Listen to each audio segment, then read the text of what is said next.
দেওবাৰৰ পৰা সমগ্ৰ দেশজুৰি আৰম্ভ হৈছে লোকপিয়ল। স্বাধীনোত্তৰ ভাৰতত প্ৰথমবাৰৰ বাবে ডিজিটেল পদ্ধতিত আৰম্ভ হৈছে লোকপিয়ল। সমগ্ৰ দেশৰ লগতে অসমৰ প্ৰায় প্ৰতিটো স্থানতে আৰম্ভ হৈছে লোকপিয়লৰ স্বগণনা। 2 আগষ্টৰ পৰা 16 আগষ্টলৈ হ'ব লগা লোকপিয়লৰ স্বগণনাৰ অংশ হিচাপে দেওবাৰে ৰাজ্যৰ ভিন্ন প্ৰান্তত দেখা গ'ল স্বগণনাক লৈ প্ৰাৰম্ভিক কাম কাজ। এই দৃশ্য মন্ত্ৰী জয়ন্ত মল্ল বৰুৱাৰ চৰকাৰী বাসভৱনৰ। সংশ্লিষ্ট পৰ্টেল যোগে লোকপিয়লৰ স্বগণনাত অংশ লয় মন্ত্ৰীগৰাকীয়ে। আজিৰে পৰা লোকপিয়লৰ স্বগণনা আৰম্ভ হৈছে। আজি 2 তাৰিখ। 2 তাৰিখৰ পৰা 16 তাৰিখলৈকে ঘৰে নিজৰ গৃহৰ স্বগণনাৰ কাম অনলাইন যোগে কৰিব পাৰিব। আৰু আজি এই স্বগণনাৰ আৰম্ভ হোৱাৰ লগে লগে মই নিজেও স্বগণনাত অংশগ্ৰহণ কৰি মোৰ নিজৰ গৃহৰ সকলোখিনি তথ্য দিলোঁ। অত্যন্ত সহজ, কোনো অসুবিধা নাই। সাধাৰণ কেইটামান প্ৰশ্ন যে নিজৰ ঘৰটো কোন ঠাইত আছে, ঘৰত কেইজন ব্যক্তি আছে, ঘৰটো কেনেকুৱা, পকা ঘৰ, কেঁচা ঘৰ, শৌচালয়ৰ অৱস্থা কেনেকুৱা, ড্ৰেইন কি আছে, LPG কানেকশ্যন আছেনে নাই, মোবাইল আছেনে, স্মাৰ্টফোন নে ডিছ টিভি আছেনে, এনেকুৱা সাধাৰণ কেইটামান প্ৰশ্ন যিকেইটাত কোনো অসুবিধা নাই। সাধাৰণ মানুহে সুন্দৰভাৱে কৰিব পৰা, উত্তৰ দিব পৰা ব্যৱস্থা।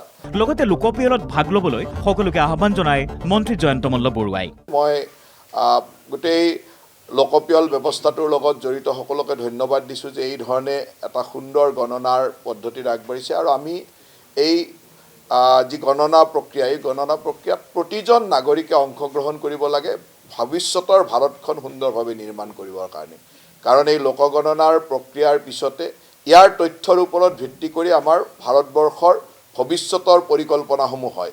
গতিকে আমি অসমত যেতিয়া এই লোকপিয়ল হ'ব, লোকপিয়লৰ সময়ত গম পাম কিমান ঘৰ, কেনেকুৱা ধৰণৰ মানুহৰ অৱস্থা, প্ৰতিজন মানুহৰ তথ্য আমালৈকে আহিব বা চৰকাৰৰ ওচৰলৈকে আহিব আৰু চৰকাৰে সেই ধৰণৰ ভৱিষ্যতৰ পৰিকল্পনা কৰিব পাৰে। সেইকাৰণে প্ৰতিজন নাগৰিকৰ এইটো এটা ৰাষ্ট্ৰীয় দায়িত্ব। এই দায়িত্ব সকলোৱে পালন কৰিব লাগে। আনফালে এই দৃশ্য লামডিঙৰ।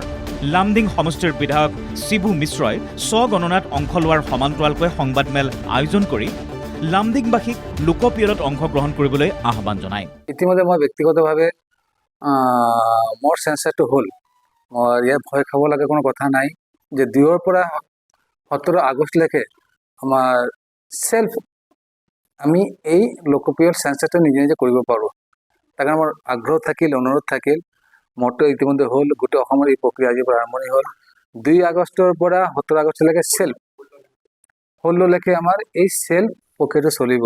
ইয়াত যদি 30% 40% যদি আমাৰ জাগ্ৰত সমাজ ৰাইজ যদি এইটো কৰিব পাৰে, তেনেহ'লে মই ভাবোঁ আমাৰ দেশখন, অসমখন বহুখিনি এটা ভাল এটা বাৰ্তা যাব।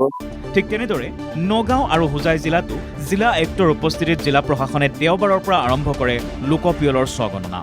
তো আমাৰ পৰ্যায়টো 3টা পৰ্যায়ত হ'ব। চেল্ফ ইনোভেশ্যন 2 আগষ্টৰ পৰা 16 আগষ্টলৈকে, হাউচ লিষ্টিং এণ্ড হাউচ চেঞ্চাছটো ষ্টাৰ্ট হ'ব 17 আগষ্টৰ পৰা 15 ছেপ্টেম্বৰলৈকে, আৰু আমাৰ পপুলেশ্যন এনুমেৰেশ্যন, একচুৱেল এনুমেৰেশ্যনটো ষ্টাৰ্ট হ'ব ফেব্ৰুৱাৰী 2027। আৰু আমি এক্সপেক্ট কৰিছোঁ যে মাৰ্চ 31ৰ ভিতৰত গোটেই প্ৰচেছটো শেষ হ'ব। বাই 1 এপ্ৰিল আমি আমাৰ চেঞ্চাছ অপাৰেশ্যনটো আমি ক্ল'জ কৰিব পাৰিম। আৰু এই স্বগণনা কৰাৰ মূল উদ্দেশ্যটো হৈছে আমাৰ আগষ্টৰ 15 তাৰিখৰ পৰা ছেপ্টেম্বৰৰ 17 তাৰিখলৈকে ঘৰে ঘৰে গৈ যি পঞ্জীয়ন হ'ব, আমাৰ পঞ্জীয়কসকল যি যাব, সেই তেওঁলোকে এই 34টা প্ৰশ্ন অন্যথা আপোনাক গৈ সুধিব লাগিব, বহুত সময় খৰচ হ'ব। তাৰ বাবে সমূহ নাগৰিকক আমি অনুৰোধ জনাইছোঁ, এই লোকপিয়ল আজি যি আৰম্ভ হৈছে, তেওঁলোক সকলোৱে যেন নিজৰ মোবাইল ফোনত বা নিজৰ লেপটপৰ পৰা, তেওঁলোকে যিসকলৰ লেপটপ আছে তেওঁলোকে যাতে এই লোকপিয়ল কৰে। উল্লেখ্য যে কোভিডকালীন পৰিস্থিতিৰ বাবে নিৰ্ধাৰিত সময়তকৈ 6 বছৰ পলমকৈ দেশত আৰম্ভ হৈছে লোকপিয়লৰ কাম। Bureau' report, NKTV+।